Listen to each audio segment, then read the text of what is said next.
UP विधानसभा सत्र से पहले समाजवादी पार्टी की बड़ी बैठक आज सुबह 11 बजे लखनऊ में ये बैठक होगी। दोनों सदनों के नेता प्रतिपक्ष इस बैठक में मौजूद रहेंगे। मानसून सत्र की रणनीति पर चर्चा होगी। सरकार को घेरने की रणनीति बनाई जाएगी तो सदन में कई मुद्दों को उठाया जाएगा। तो यूपी विधानसभा के मानसून सत्र से पहले आज लखनऊ में समाजवादी पार्टी की यह अहम बैठक और ये रणनीतिक बैठक इसे माना जा रहा है। सुबह 11 बजे आयोजित इस बैठक में विधानसभा और विधान परिषद दोनों सदनों के नेता प्रतिपक्ष समेत पार्टी के वरिष्ठ नेता शामिल होंगे। बैठक में मानसून सत्र के दौरान सरकार को किन किन मुद्दों पर घेरना है, इसकी रणनीति बनाई जाएगी। बताया ये भी जा रहा है कि कानून व्यवस्था, किसानों, बेरोजगारी, महंगाई, बिजली, शिक्षा, स्वास्थ्य और प्रदेश से जुड़े अन्य जनहित के मुद्दों पर चर्चा होगी। साथ ही सदन के भीतर विपक्ष की भूमिका, सवालों की यहाँ पर तैयारी और सरकार को प्रभावी ढंग से घेरने की रूपरेखा भी तय की जाएगी। मानसून सत्र को देखते हुए इस बैठक को समाजवादी पार्टी के लिए बेहद अहम माना जा रहा है। पार्टी का उद्देश्य सत्र के दौरान जनता से जुड़े मुद्दों को मजबूती से उठाना और सरकार से जवाब मांगना है। आप सभी की नजर इस बैठक से निकलने वाली रणनीति और समाजवादी पार्टी के अगले राजनीतिक कदम पर टिकी है।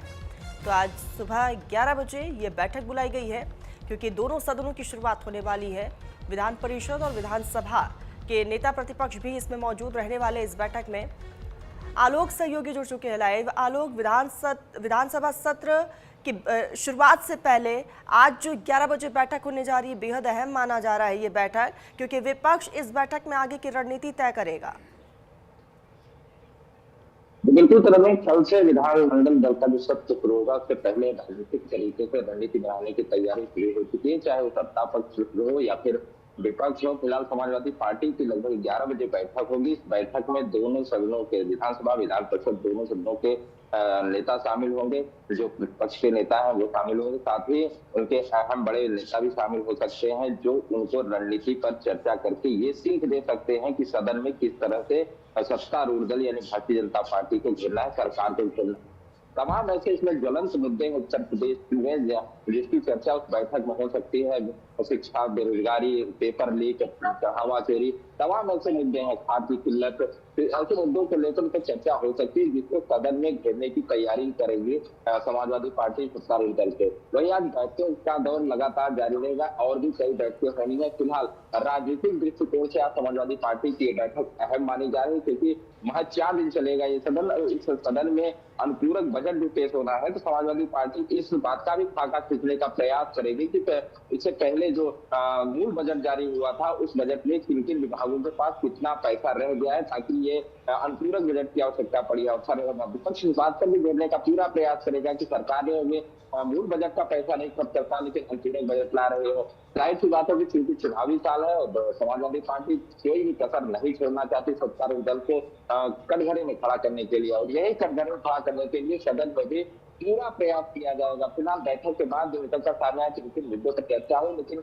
आमतौर पर जो माना जा रहा है कि जो बेसिक मुद्दे हैं, जो सामान्य तरीके से आम जनता से जुड़े सीधे मुद्दे हैं, उन मुद्दों पर चर्चा होगी और रणनीति बनाई जाएगी कि सदन के अंदर किस तरह से। आलोक, ये भी बताइएगा कि प्रदेश के वो कौन कौन से तमाम मुद्दे हैं जो समाजवादी पार्टी सदन के भीतर उठा सकती है, क्योंकि एक तो सबसे बड़ा मुद्दा इस वक्त राम मंदिर का चल ही रहा है, इसके अलावा कौन से बड़े मुद्दे हैं?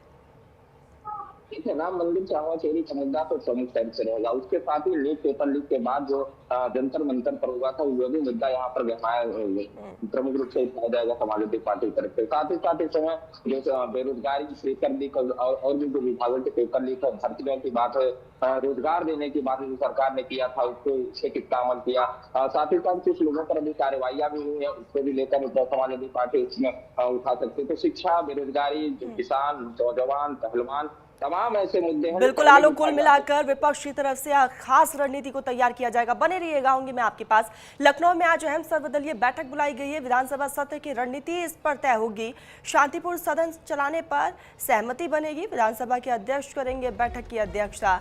तो विधायी कार्यों की रूपरेखा पर चर्चा होगी। उत्तर प्रदेश विधानसभा के आगामी सत्र से पहले आज लखनऊ में अहम राजनीतिक गतिविधियां होने जा रही हैं। विधानसभा के अध्यक्ष की अध्यक्षता में कार्य मंत्रणा समिति और सर्वदलीय बैठक आयोजित की जाएगी। बैठक का मुख्य उद्देश्य सभी दलों के बीच सहमति बनाकर सदन का संचालन शांतिपूर्ण और सुचारू रूप से सुनिश्चित करना है। इस दौरान विधानसभा के अध्यक्ष सभी राजनीतिक दलों से सहयोग की अपील करेंगे। कार्य मंत्रणा समिति की बैठक में सत्र की रूपरेखा, सदन कितने दिन चलेगा, किन विधेयकों और अन्य विधायी कार्यों पर चर्चा होगी जैसे महत्वपूर्ण मुद्दों पर फैसला लिया जाएगा। माना जा रहा है कि बैठक में सत्ता पक्ष और विपक्ष के बीच सदन की कार्यवाही को लेकर व्यापक चर्चा होगी ताकि विधानसभा की कार्यवाही बिना किसी बाधा के प्रभावी ढंग से संचालित की जा सके। तो आज ये सर्वदलीय बैठक बुलाई गई है। शांतिपूर्ण सदन चलाने के लिए इसमें सहमति जाहिर की जाएगी। आलोक मेरे सहयोगी बने हुए आलोक, क्योंकि सर्वदलीय आज बैठक है, जाहिर तौर पर इस बैठक में भी आगे की रूपरेखा को लेकर मंथन होगा।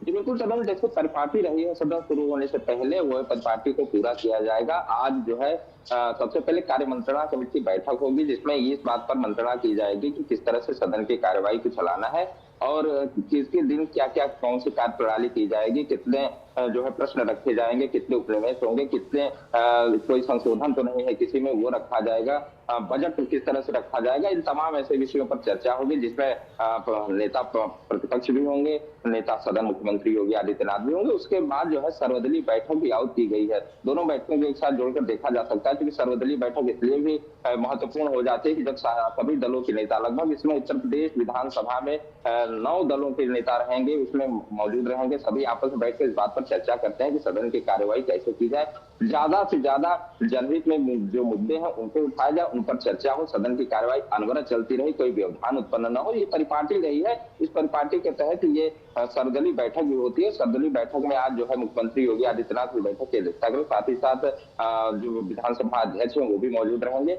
और इस बात पर सभी लोग आश्वस्त होंगे कि सदन की कार्यवाही सुचारू रूप से चले, क्योंकि बहुत ही कम दिन सदन चल रहा है, तो जितने दिन भी सदन चले वो सुचारू रूप से चलता रहे, कोई व्यवधान उत्पन्न न हो। तो ये परिपाटी रहे, परिपाटी को पूरा किया जाएगा। लेकिन हालांकि इसके बाद पहले भी देखा जाए तो ऐसा देखा नहीं गया है कि जब भी सर्वदलीय बैठक होती है, सर्वदलीय बैठक में तो लगभग सभी दल के नेता आपसी सहमति जता देते हैं कि हाँ हमारी चर्चा हुई, अच्छी चर्चा हुई, हम लोग सदन की कार्यवाही में पूरा सहयोग करेंगे। लेकिन जब सदन शुरू हो जाता है तो उसके बाद तमाम ऐसे मुद्दे उठने लगते हैं, चाहे वो पक्ष की तरफ से या प्रतिपक्ष की तरफ से, जिससे सदन की कार्यवाही अक्सर बाधित होती रहती है। ये अक्सर देखा गया है। लेकिन फिलहाल जो परिपाटी है उसको पूरा किया जाएगा। आज दोनों ये अहम बैठकें हैं। दोनों बैठकों के बाद कल 11 बजे से विधानसभा सत्र की कार्यवाही शुरू हो जाएगी, दोनों सदनों की कार्यवाही शुरू होगी। उसके बाद देखा जाएगा कि किस तरह की रणनीति अपनाई गई है, किस तरह से विपक्ष घेरने की तैयारी कर रहा है। लेकिन आलोक, एक चीज साफ है कि कई ऐसे उत्तर प्रदेश में मुद्दे हैं जिसको लेकर समाजवादी पार्टी सरकार को जाहिर तौर पर घेरेगी।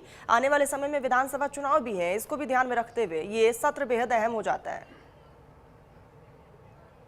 बिल्कुल करूँ, ये सत्र बेहद अहम है क्योंकि इसके बाद जब अगला सत्र आयोजित होगा, तीसरा होगा, वो शीतकालीन सत्र होगा। तो ये दूसरा सत्र बहुत ही महत्वपूर्ण है, मानसून सत्र, क्योंकि अब उत्तर प्रदेश में चुनावी माहौल पूरी तरह से गरमाया नजर आ रहा है। सभी राजनीतिक दल धीरे धीरे सक्रिय हो चुके हैं। ऐसे में सत्तारूढ़ दल जो है यानी भारतीय जनता पार्टी, उसके सामने तीसरी बार सरकार बनाने की चुनौती, एंटी इनकम्बेंसी चुनौती। इसमें ज्यादा से ज्यादा बजट ऐसे चीजों में खर्च कर दिया जाए जो सीधे तौर पर वेलफेयर से जुड़ा हुआ, जिससे सीधे तौर पर आम जनता को उसका पूरा फायदा मिले। इसको देखते हुए ये सत्र काफी भी महत्वपूर्ण है क्योंकि अभी उत्तर प्रदेश में कई ऐसी नई योजनाएं हैं, जैसे कि अभी नए एक्सप्रेसवे बनाने की बात सरकार ने कही है। इसको लेकर ये बजट, इसमें अनुपूरक बजट में इसकी चर्चा हो सकती है।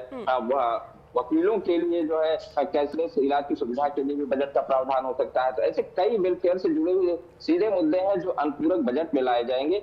इसलिए इस दृष्टिकोण से ये मानसून बिल्कुल आलोक, सभी की नजरें इस पूरे सदन पर टिकी हुई है। नजरें आप भी बनाए रखिएगा, आगे जुड़ेंगे, अपडेट लेंगे। फिलहाल के लिए बहुत शुक्रिया तमाम जानकारी के लिए।